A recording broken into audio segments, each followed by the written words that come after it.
Hello and welcome to another episode of the Fourmation Podcast. This is episode number 29, and since we last recorded in the UK, there's been another step towards normality. If you live in the UK, you've probably seen this from the start of this week. Everything was, no, not everything. Why am I saying everything was opened up again? But you were able to go and meet friends in the park. So it's a bit more freedom for people. This has prompted me to have a shave, which some viewers have told me has been long overdue. So if you watch these podcasts, and you can see now, I'm clean shaven. The haircut is still to come on April the 12th, but we've still got a couple of weeks for that. Anyway, the international break is almost over, but there has been some interesting stories that have taken place over this international break, which we're going to explore this week. But of course, in a few days' time, club football will return. Devon, are you excited for this, for proper weekends again with football on a Saturday, and obviously this upcoming weekend as well as a special one with the EFL having 2 games? I really can't comprehend my thoughts after that intro. What was that, George? Having proper football back is much better, except if you're a Wednesday fan, with the prospect of, I think, Watford and QPR on the horizon. So the first one's going to be challenging, but proper football is back. Harry, would you agree with that? That the internationals. We watched one of the England games last week, and it wasn't too bad. But there's nothing like the club game, is there? Almost certainly. I used to really not like international breaks for about 2 years, when no Southampton players got called up anywhere. But now, they do get called up every now and again, and the big man Ward-Prowse did score, even though it was against San Marino. So I don't mind that. I don't mind them sometimes, but club football is better than any other sort of football. So say that I'm looking forward to Southampton versus Burnley, maybe overstretching the mark slightly, but it's good to have club football back. Absolutely. And before we move on, just something I wanted to address as well is that you might notice, particularly if you're just listening to this podcast on Spotify or Google Podcasts or anything else, that one person has upgraded their microphone and they might be sounding especially crisp this week, and that is Sam Allen. Sam, how excited are you to give it a try for the first time? Yes. Hello, George.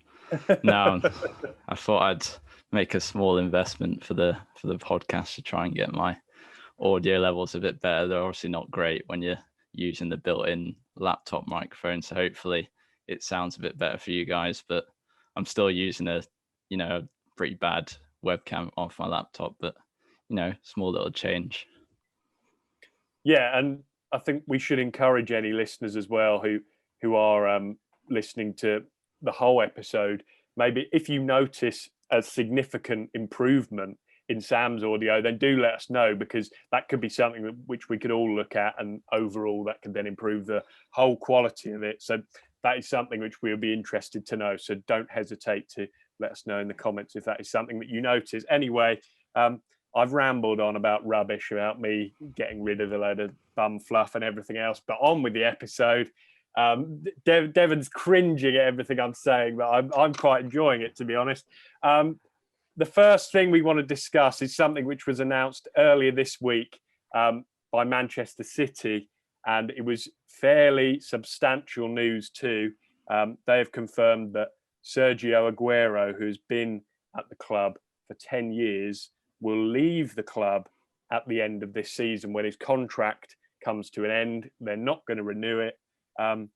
He's made 384 appearances for Manchester City and has scored 257 goals. And as you know, there is a plethora of memorable moments that have involved Aguero. I'm not going to reel them off. I'm sure some of you guys might want to reel them off. But Sam, you could surely make an argument that Aguero is Man City's greatest ever player, or at least is one of their greatest ever players.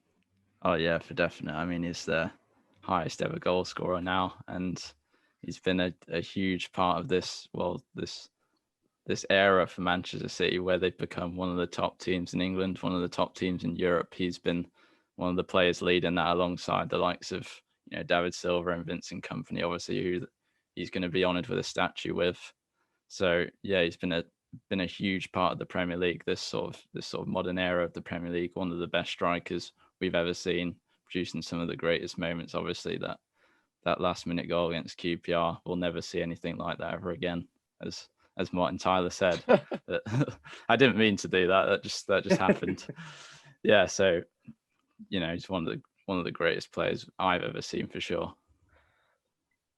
Harry, do you echo that praise? I think a stat came out yesterday saying out of all the teams Aguero has played against, he only failed to score against one of them. That was Bolton. But I think on the whole, that stat kind of shows just the impact that he has had over the 10-year period.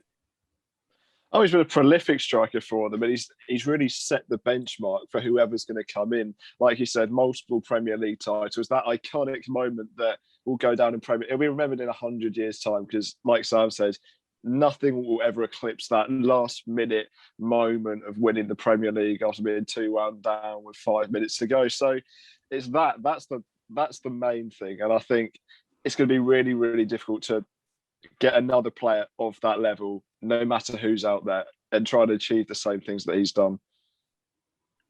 Yeah, so far Aguero has won 4 Premier League titles, 1 FA Cup and 5 League Cups. I haven't actually got the stat written down for the number of Community Shields that he's won, because to be honest, I don't care about those. Yeah. I also couldn't find it written anywhere, but he's probably won a couple of them as well. But this news, Devon, do you think it will give Man City a bit of an extra incentive to go on this season and add to those totals and maybe even collect that elusive Champions League title before Aguero moves on? I mean, he did come out and say that he's not leaving City until they win the Champions League, and maybe he's seen a medium that's come in and predicted this. But we've, as we spoke about last week, with Manchester City's trajectory and how good they are currently, it wouldn't be surprised that if he was leaving with 5 Premier League titles, 2 FA Cups and a League Cup, and 6 League Cups, sorry.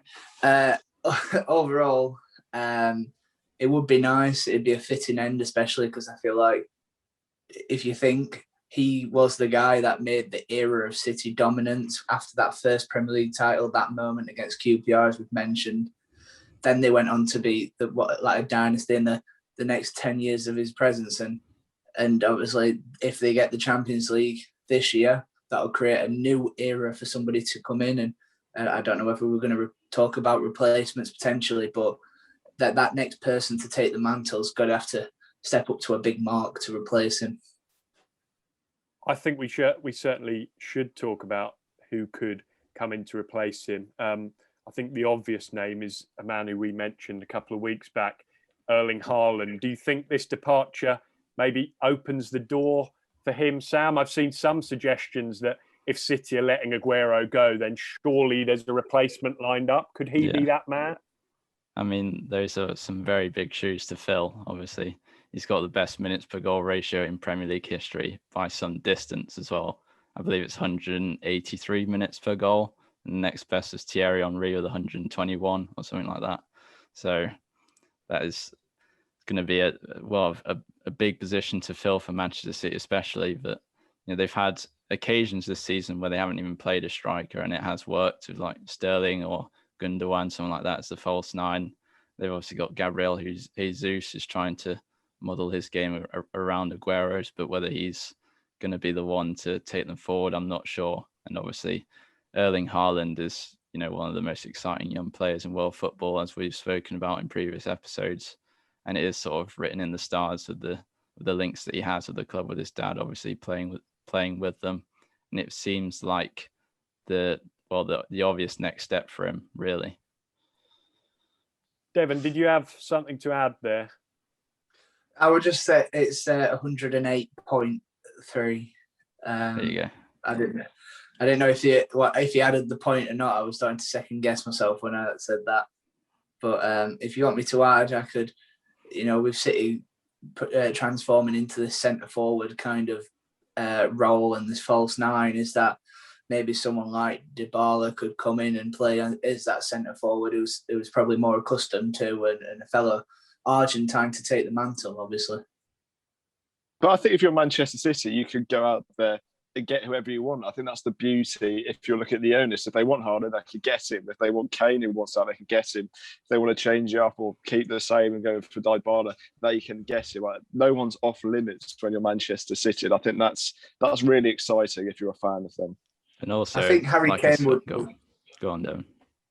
I would just go, obviously, with the first striker to do so since Jimmy Greaves getting 28 goals or more. It's something in 6 seasons. Someone like Harry Kane, who's consistently scoring, would be able to replace those numbers. And also, it'd be probably the next step in Harry Kane's, again, something we've touched on on the podcast previously, for Kane to go on and get them elusive titles and become, obviously, hopefully, the Premier League's all-time top goal scorer. Yeah, the interesting thing with City is that I sort of hinted at it before, but they've sort of fared pretty well without him this season, to be fair. He's played sort of a bit part role with the injuries. He's had the problems with his knee. He's only played 14 games this season, and they've sort of adapted their style to, well, go strikerless almost in some games, and they've still been as dominant, if not more. So it'll be interesting to see whether Pep reverts back to having a out-and-out number 9, or he sticks with what he's got so far. The team's definitely better with a fully fit striker, though. You look at not last season, the season before, when Manchester City won the title. So they didn't have De Bruyne for half of that season. People forget. But they're definitely a better team with him. So for me, I think they've got to go out and find someone for that long-term strategy. I think it's definitely a worthwhile point in that he's only featured in 14 games this year. So this season has almost been that fading out year for him. So I don't think it's really come as any surprise that he's on his way out. But Aguero is still only 32 years of age. I think I read something today that Pep had raised some fitness concerns about him, but you can only imagine that it would be concerning when it comes to Man City's levels that they expect. I would imagine that Aguero could still cut it at any other team in a way, but it's still unknown as to where he will go next. I know he's been linked to Barcelona before. Could you maybe see that being a potential avenue for him, Devon? Or do you think the Lionel Messi, his future, could that kind of dictate whether Aguero could go to somewhere like Barca? Again, we keep bringing these points we make in previous weeks all intertwined at one point, don't they? And it seems like it's today. I feel like Messi will probably end up staying at Barcelona. I can't see him moving on. For Barcelona, Aguero would be a good fit. However, are they really going to fade someone like Griezmann, who they spent a lot of money on anyway? And where does he fit into that forward line? Does Griezmann move back onto the left like he did at Real Sociedad and parts at Atletico Madrid? And I also think Barca's remit of trying to get more young players in and find that next talent, getting Aguero in is going straight against that. So maybe PSG could be somewhere good for Aguero, and somewhere where, obviously, in his later years, I think PSG would be able to keep his numbers up and keep him high profile enough to keep him in that Argentina national team. I've also seen a weird link to Chelsea as well. That were apparently they're monitoring his situation in previous weeks, and obviously this news might have lit up, and maybe someone like Tuchel can bring him in. But what does that say on Tammy Abraham's future, or the likes of the other forwards at the team, forwards at the club? Obviously they might want to. And for me personally, I think Chelsea should focus on making Kai Havertz that centre forward.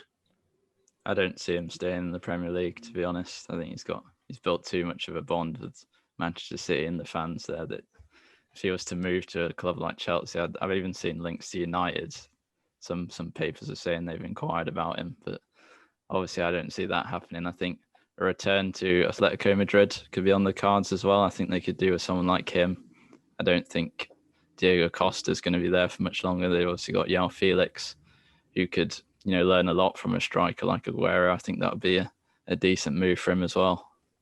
It'd also be absolutely sublime to see Suarez and and Aguero as a partnership instead of being, that could be a deadly one. Obviously, probably a few years too late in both of their careers, but obviously two of the best, one of the best anyway, at the Premier League scene in current years anyway. That would be very interesting, to be fair. I'd like to see that a lot. Yeah, I think it would be quite a sight, especially as we say there, it's probably unlikely that he goes to a Premier League club. But if he went to a European club, there's always the chance he matches up against Manchester City. So maybe that will take place at some point. I think one thing that we would probably all agree on is that when it comes to the end of the season and Aguero does say farewell to Manchester City, let's hope there are some fans in the Etihad there to make it some sort of an occasion rather than a really soulless one. But a bit like when Silva went last year as well. He never got the deserved clap off that he deserved. Yeah, I think we can all agree on that. So Aguero, I think I saw some suggestions on Twitter. He's one of those players that no matter who you support, everybody likes. The league's going to miss him, for sure. Yeah, for sure. I agree with you, Sam. But yeah, we've kind of given our own mini tributes to him there without even realising. So moving on now, and we've mentioned the Champions League a fair bit there about how Manchester City would love to win it and everything else. Well, the Champions League has been in the news in recent days because there's an interesting development surrounding the competition, which is, of course, European football's most prestigious, because a new format for the competition has been proposed. It was due to be voted on this week, but that has been delayed now until April the 19th. This new format is due to take place, or is due to come into effect in 2024. We're going to try to explain this to our listeners now. Just bear with me for a minute, because I have to tell you, it's fairly complicated. And it took me a while this morning when I was putting these notes together to just kind of get to grips with it. So I'm going to go through it now. The new format would see the current group phase scrapped, and it would be replaced with a 10-match long first phase of the competition. It would also change the number of teams that start in the competition. That would change from 32 to 36. That would include 2 wildcard entries. This is where it gets interesting.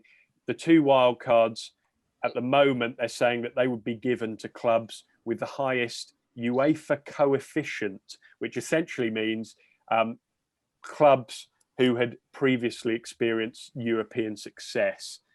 So they would get priority even if they hadn't done very well in their domestic league. So, for example, if it was in place at the moment, Liverpool would qualify despite being in 7th place in the Premier League.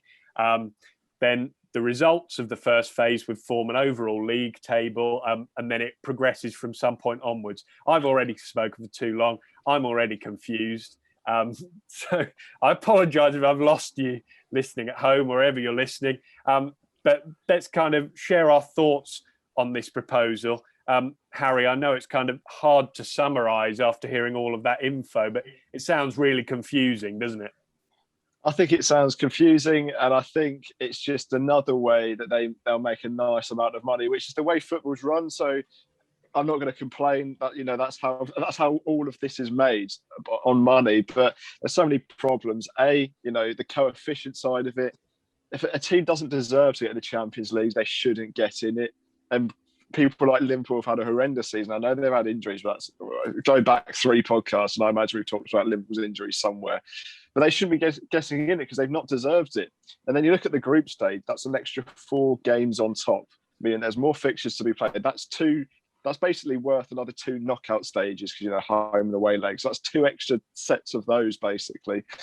And when there's 6 games, there's sort of the feeling of, right, we've got every game is worth points, and no one qualifies until about the 5th or 6th game at the absolute most because everything's so tight. By about the 6th or 7th game, there's going to be 3 remaining, and Real Madrid have probably qualified from their group, and second place is probably qualified as well, and the rest of the games are just absolutely meaningless. So it takes out the meaning. It takes out, if you know that you've got a good history of winning things, the pressure on the league is a lot less if you've not won it. And it's just, for me, I just don't like the sound of it whatsoever, personally. Sam, do you agree with Harry on it? Do you think it's a wrong way to go?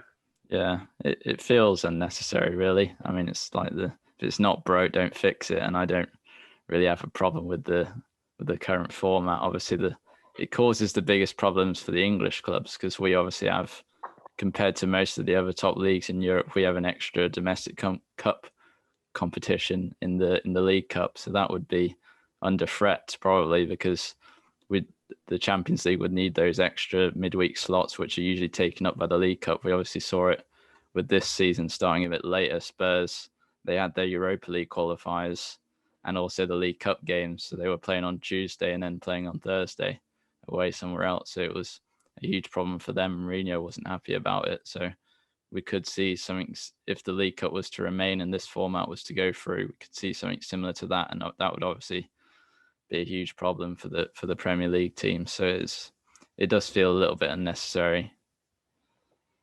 I think we've kind of spoken briefly in the past about how the League Cup over the years has sort of lost its credibility with so many weakened teams being played in it and everything else. So, Devon, do you think that this new format, which is, I should say, expected to go through, like it might have been delayed, but it is expected to go through and these changes will take place. Do you think this could be kind of the straw that breaks the camel's back and maybe takes that EFL Cup out? Or do you think the FA will fight very hard to keep it going? I think if you're thinking sensibly, I think, if you're thinking sensibly, you won't change the Champions League at the minute. It's not like everyone's going, oh, this is so boring, because like we saw with the Porto game and the comebacks we've seen in recent years, it still brings that level of excitement and unpredictability with teams. I feel like if the League Cup did take a hit, I'd absolutely love the FA Cup then to implement right. More teams from non-league are going to be able to come into the first round and really expand the FA Cup and make it more about the teams. The magic of the FA Cup, if you want to throw a cliche in there and add, like stories like, sorry, Sam, Lincoln's and teams that are in non-league getting to higher rounds and earning that money, especially with the complications of the pandemic, with non-league teams suffering a lot due to no fans and no income. So that would be a good booster for them. But as we've said, it's all about money. And I think the UEFA are probably going to have the stance that still, no matter what fans think, they're going to make their decisions. I think it looks like the reason they're changing it, so it's guaranteed that the biggest clubs in Europe will be in it due to obviously the UEFA coefficient thing they're doing with the wildcard slots. They want to make sure that even if, like you say, Liverpool are underperforming in the league this season, even if they did, they would still get into it because of how they performed in Europe previously. So I think I don't want to accuse them of that, but it sort of looks that way, to be honest. But they don't deserve it. Like, who can say this year Liverpool deserve it more than West Ham or something like that? Like Liverpool have tailed off and West Ham have been a success story. Or obviously the hit wouldn't be if West Ham got into Europe, so would Liverpool and West Ham would drop out. But it's just giving the opportunity to, Atlanta as well, they were fairly unknown and then they came in and really ripped the Champions League until they got knocked out last year. And if, say, Juventus had a drop-off this year and didn't qualify, then why would it make sense to then give them a reprieve and really kind of said, well, this hard work doesn't count because still the big teams you're going to be facing them. It should be just based on merit and not, these will make us the most money. Yeah, it certainly seems as if the big clubs have kind of taken priority on this. But Harry, the smaller clubs, particularly in England, are probably likely to kick up a bit of a fuss about this. I think notably Steve Parish, the Crystal Palace chairman, has already voiced his discontent towards the idea. If this continues and if it was to get approved in a month's time, would you expect more clubs and more chairmans to be coming out and saying similar? That's certainly an expectation, but the people that will complain are more likely going to be the people that don't have a voice that UEFA care about. And I know that's quite an extreme thing to say, but Liverpool are going to be loving this news because it means that if they don't have a great season, or any of the top 6 or top 4 around the world are going to be loving this news that have won something in the past, because it means it's just that that sort of, it doesn't matter too much if we don't do this because it means we'll get in anyway. You know, listening to UEFA, they're not going to care what Crystal Palace, Southampton, West Ham, Newcastle, they're not going to be annoyed. They're not going to listen to them because the big boys that make a lot of the money are all going to be loving this. So I don't think there'll be too much of a pushback from their point of view anyway, because they make decisions like this all the time, and that's fair enough. You know, that's a big reason why football is as big as it is, because they make decisions like this. But for me, I'm not a big fan. Do you think this is a bit of compensation for the knockback of the big Super League that was getting talked about? Well, I think they're trying. I wouldn't be surprised. I think they're trying to keep them happy in a way. Like I say, with them creating those wildcard spots, which ensures some of the more successful clubs in Europe still get in. They're trying to keep them happy so they don't. There's obviously been big fears of the big clubs breaking away to form this Super League, and with them obviously scrapping financial fair play as well recently, it seems like they're trying to keep them on side. And as we've seen in the past, appeasement is not good. And overall, the word wild card makes me think of frigging X Factor and maybe if they could do, right, okay, we've got one wild card's a big team, but then the next one is just some random. It's a draw and I don't know. Say Norwich just get drawn into the Champions League randomly. That would compensate it a little bit, but overall, there's a big no. Maybe, Dev, in the style of X Factor, if they're drawing the final and it gets to the end of extra time, they'll take it to deadlock and let the public decide. Or either that, or say it's Bayern versus Juventus. They take off Ronaldo and Lewandowski, and Wagner comes on in a kit, and I don't know, that Michael guy, that Scouser comes on, and they play the remaining minutes. Put 01 at the end of the number if you wish to say Jurgen Klopp in this. Yeah, you can kind of gauge just from our little 10-minute discussion on it there. We all seem to be in agreement that it's a bizarre idea, but ultimately it's an idea that we probably need to become accustomed to because it's likely to go through. Okay, we're going to move on now to our third segment of this week's podcast, and it surrounds the England under-21s, because you might not be aware, England's senior team, of course, played this week their first 3 World Cup qualifiers, or at the time of recording, they played 2 of them. They're set to play their third. England under-21s, meanwhile, have been competing in an actual tournament over the last couple of weeks. That is the under-21 European Championships held in Slovenia and Hungary. Yeah, they've flown out there, even with everything going on with COVID. It seems bizarre, but there we go. It's happening. This tournament takes place every 2 years. And the plan for this year's tournament was for the group stage to be held during this international break, and then the knockout stages to take place in the summer. So I think a lot of England fans were pretty hopeful that come the summer, they would have the England senior team in the proper Euros and the under-21s in the knockouts of the under-21 Euros. However, it is looking very unlikely that England will be involved in the knockout phases. They have lost their first 2 games to Switzerland and to Portugal. They also haven't scored a single goal in either game. So at the time of recording, they haven't played the third game, and mathematically they're not out yet, but it would require quite some turnaround for them to make it through. So this might go out and they might have made it through, at which point this discussion might be a bit void, but we think it's definitely worth pointing out because something has clearly gone quite wrong there. England under-21's current squad is made up of several players who feature regularly in the Premier League. So my question to you, Devon, is how disappointed should we be as England fans that they've come up so short? Well, obviously, as you've said there, we have to beat Croatia by 2 clear goals and hope Portugal defeat Switzerland. However, I can't, especially seeing as they've had one shot on target in the last 2 games, which is poor considering. If you just give me a second, our attackers, Ryan Brewster, who obviously was a star of the under-17s that won the, was it the World Cup or the Euros? They've also got Callum Hudson. Hudson-Odoi had to pull out, hasn't they? But they've still got enough firepower, especially Nketiah as well, at that under-21s level to be able to go on.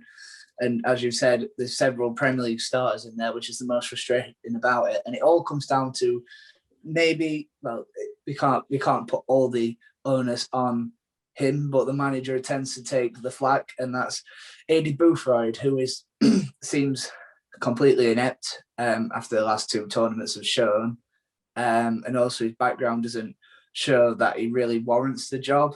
And especially his experience the last two tournaments shows why there needs to be some kind of clear change. And as one of Sam mentioned just before, and we've read in the article, he's completely slammed his squad, saying that it's an impossible job to work, not whether to work with them or just to have success there. But he then went on to say that it's not as important to have success. But let's be honest, you need success on all levels, don't you? These youngsters need that winning mentality to go into the England national team level and be able to carry that through.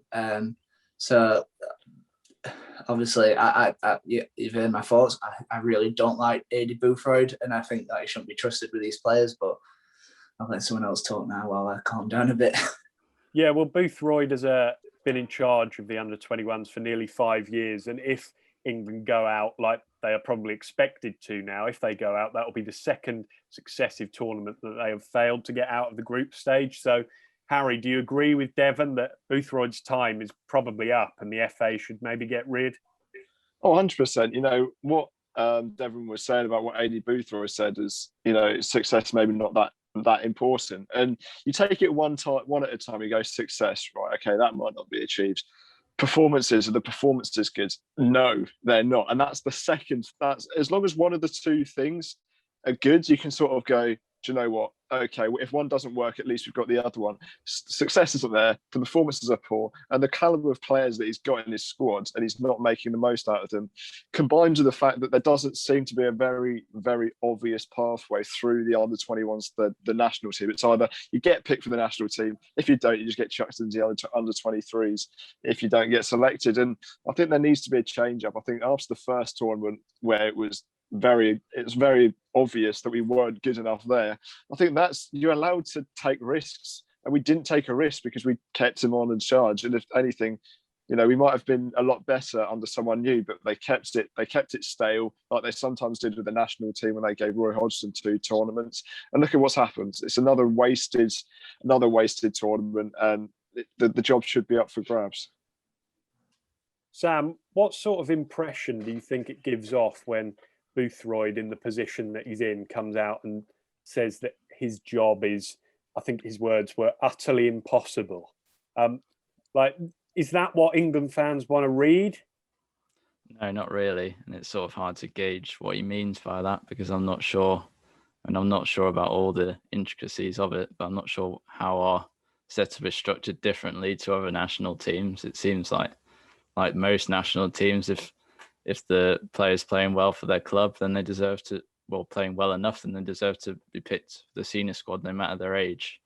And you could say he's sort of done what's expected of him as under-21 manager, and that's to bring players through the setup. I mean, 14 players who have played in the last 2 tournaments of the under-21s have gone on to play for the senior side. Obviously, Mason Mount, Phil Foden are the big ones, and they're now regular features for the senior side. But that's because they deserve to be in the senior side. They're good enough. So you shouldn't really be expecting to be able to pick those players, considering how they've been playing. And you shouldn't really be complaining with what he's been left with, because, like you say, there's still plenty of Premier League talent, still plenty of players who are playing regular Premier League football in that team and can do well in a tournament. So it's hard to see what he means by impossible. I mean, there's still plenty of talent in that team. it's quite an insulting comment as well. Looking at, like you said, looking at the level of players you've got. If you look at the San Marino under 23 manager, you could probably say, yeah, that's a fair point, because the quality of players isn't there, the budget isn't there, the structure isn't there, the facilities aren't there. So you're not expected to get results. Do they is even an impossible challenge? Do they even That's have exactly an under 21 team? Exactly. Whereas with the England under 23s, you've got a ridiculous standard of players. You can play as expansive as you want because of the quality. You've got a fantastic setup at St George's Park. I don't understand those comments personally. I think it is just an excuse, and I think it's a ridiculous one at that. He says winning's not important, but it's certainly not a bad thing to be winning with the team, and it sort of instills that winning mentality in these players, which is what we need. It's all good to have the talent, but you need to be able to perform well as a team. And they're not doing that very well at the moment. And all these players in the future could be playing in the senior team together, and judging by their performances as a team in this tournament, it's not a good sign, really. So winning, yes, winning is important. And so, like, overall, the performances are not there to justify that comment, though. If they were playing extremely well, and you don't know, it's hit someone's backside and gone in, and they've been unlucky and been knocked out by that odd goal, then fair enough, Aidy. But I mean, just looking at the other squad from not just this year, because obviously this year's squad is really good still, in my opinion.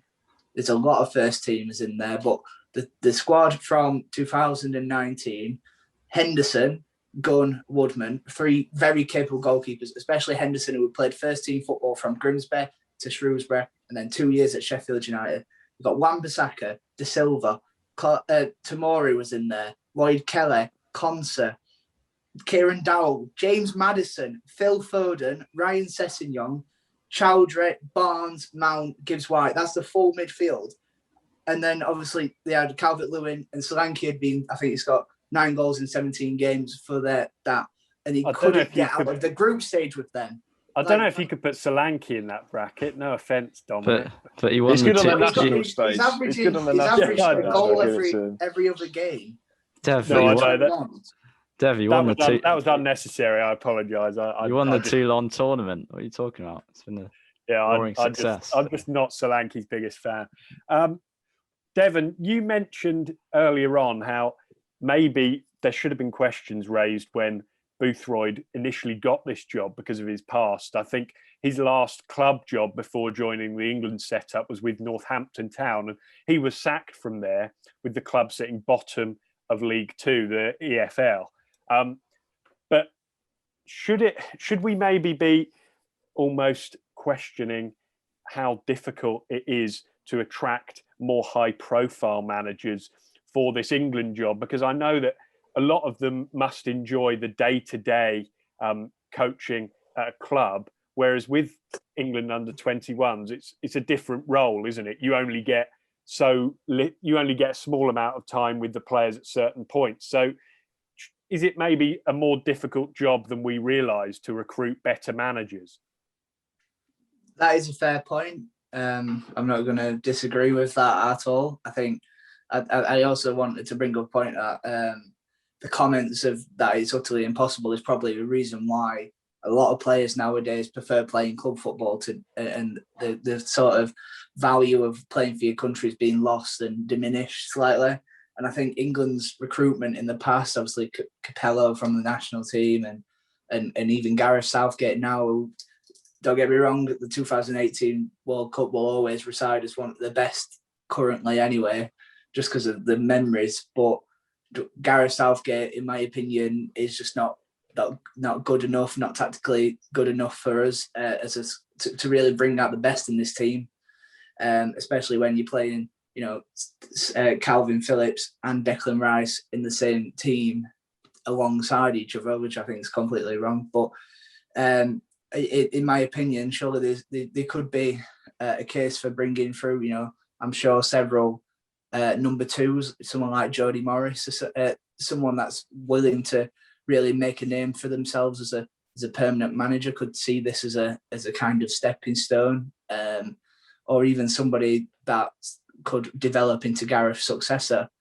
I still think it'd be quite an attractive proposition for somebody that's a number two wanting to prove their worth rather than getting these obsolete managers that obviously it's not just that. At Watford, he didn't pull up any trees. Then Colchester and Coventry, likewise, but Boothroyd did nothing. And then I think did Dyche shortly come in and replace Boothroyd when he were at Watford, but overall it was just there needs to be a better process for this, because you have to build these players to be able to know what it means to play for England, and when they do get into that national side, if that's probably the difference between winning and losing. If these players know what they want to do, they want to win for their country, then it's going to have that positive knock-on effect. Whereas now, if you're going from 21s after being a failure for 2 years and you go into the England national team, you're still going to have that background effect of if we fail, we're going to get bolstered, and no one's going to have it. Yeah, and you mentioned there the chain of managers within that England setup and how Southgate made the jump up from the under-21s to the England job. But I think it's safe to say at this point that if Boothroyd was to make that same switch when Southgate leaves, I think there would be a fair bit of uproar. Will he even be still in that role with the under-21s for much longer? I think it's unlikely. I would be very surprised if he survives this tournament. But then again, maybe they are happy with what he's doing and progressing the players through. Who knows?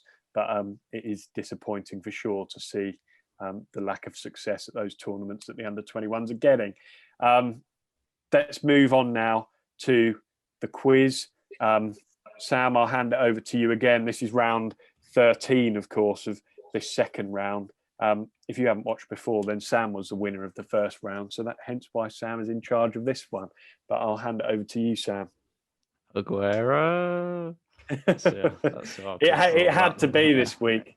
I thought you could have gone with the under-21s, but I think that would be testing our knowledge a bit too far. So. Maybe just a little bit. I mean, it made sense for it to be Aguero. Aguero it is. This is the way to honour him, Fourmation stars, to do a quiz about him. Sounds good to me. 5 questions? Yeah. Okay. Fine. When you're ready, take it away. Question number 1.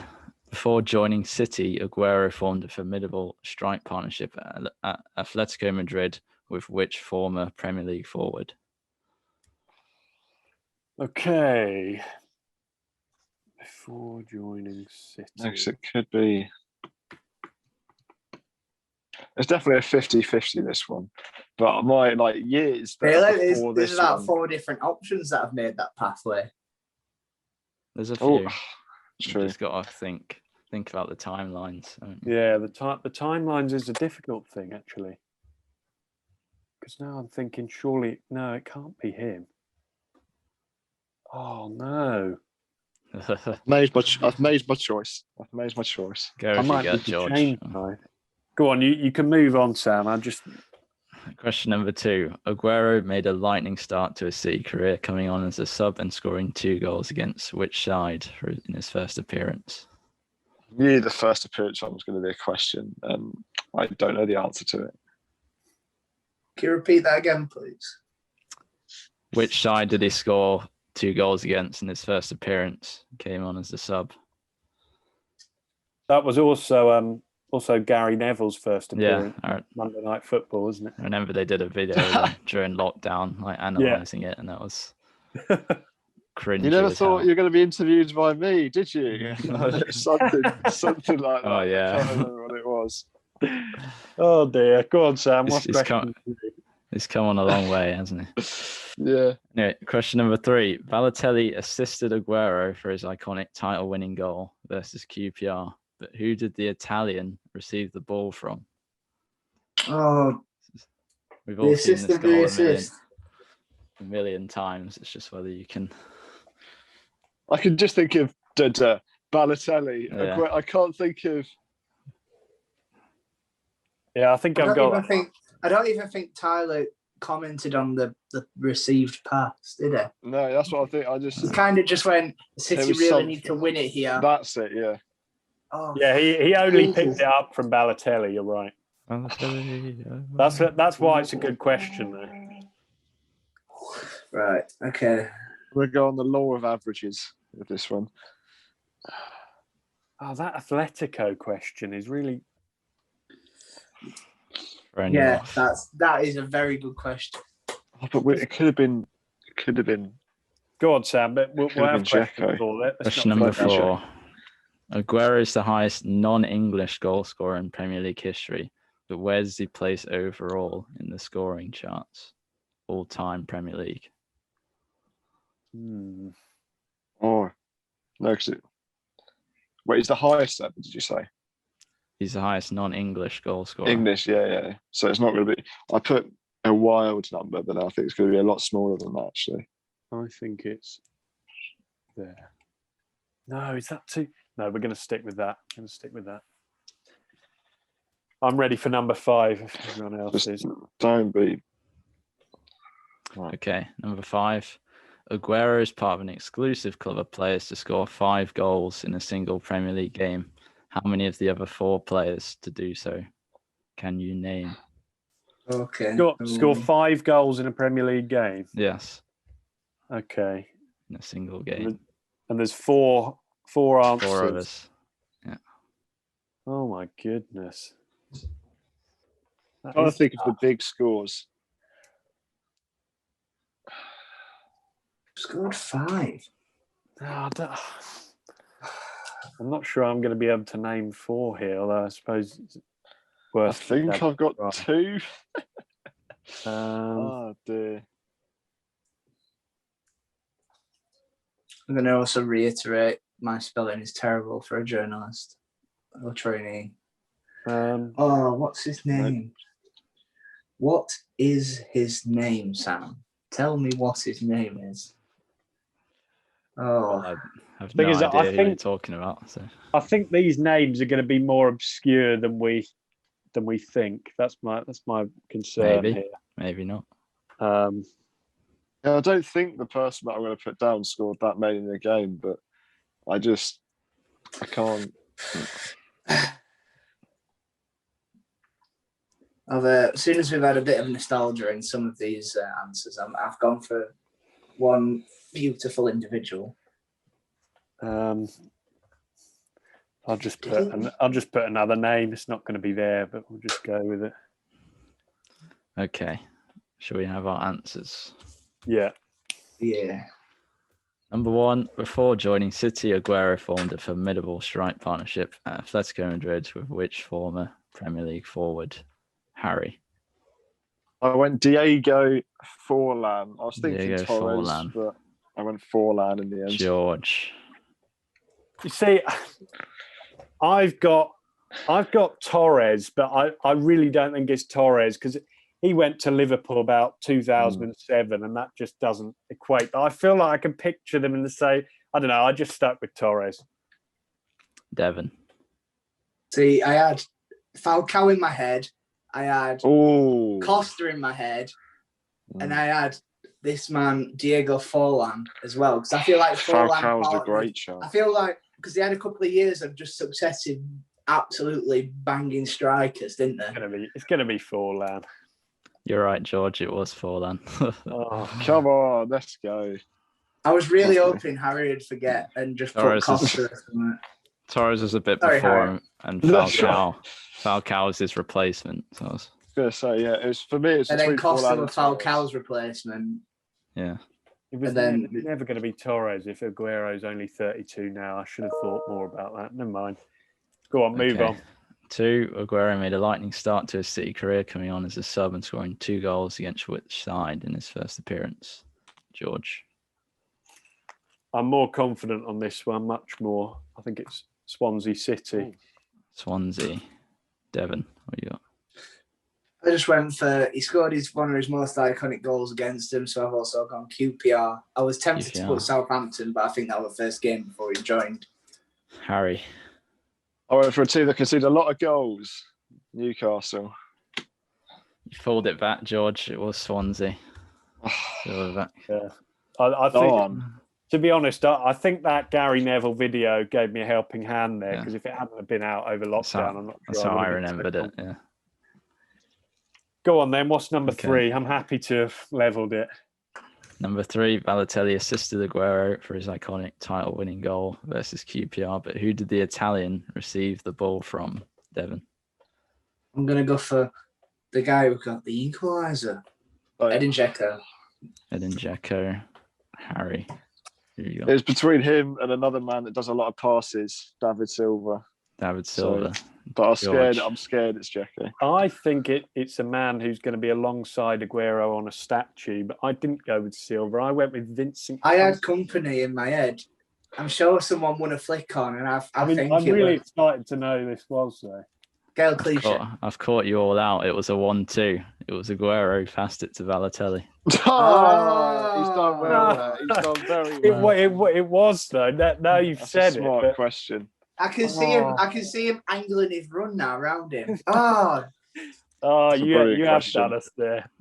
I didn't even think could it be Aguero. So fair play.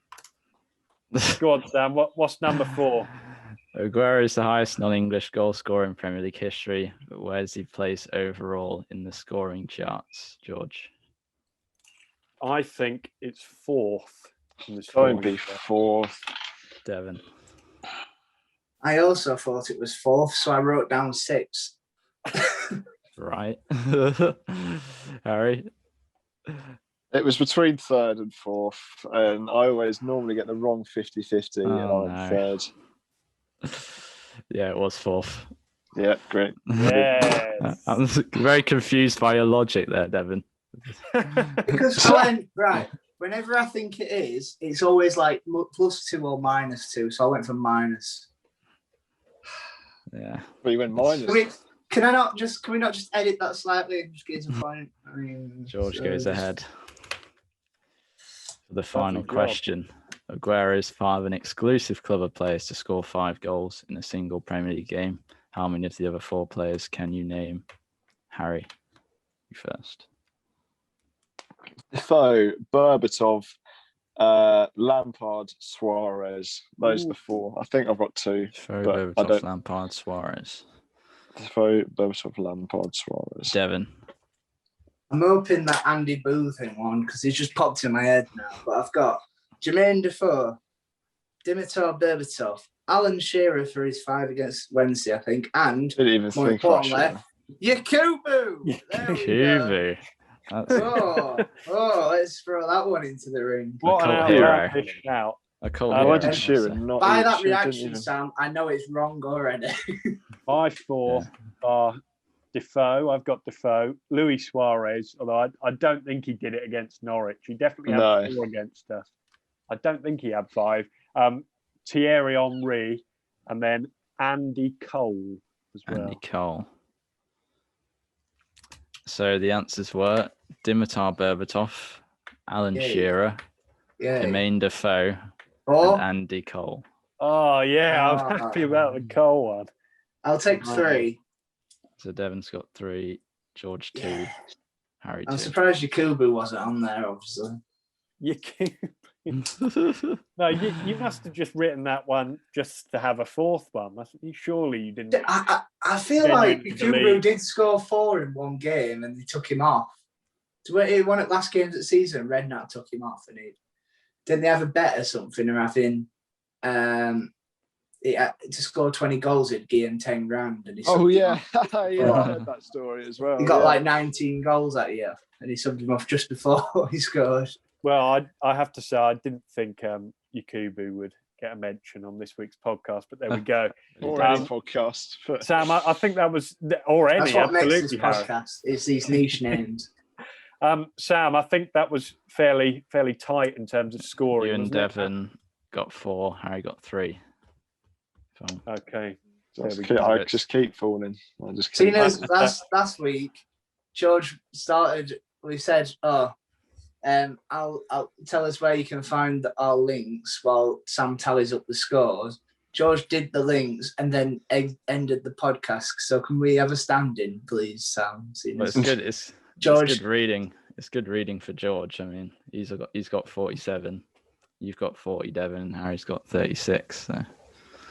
You know what, Devon? Thank you for asking Sam to give us those. I'm really glad. If you want to give George an ego boost, there you go. I have to say that I think for the rest of the day, I'm going to be ruining that Fernando Torres answer. I really should have thought of Forlan, but never mind. I'm so glad I didn't put Falcao. I was so close to doing it. That is all we've got time for on this week's episode. Thank you very much for watching. I think I'm definitely looking forward to this weekend when I can start to think about fantasy football every day and every hour, every day again. That's probably not good. Probably good we've had a little break. But the code, if you want to join our league, is as always in the description. But follow us on Twitter @_Fourmation. Let us know as well if you have noticed through that quiz, especially Sam's audio. I know from where I'm sitting here through these earphones, it's been coming through very nicely. But let us know your thoughts on that. And we will see you next week for episode number 30. See you then.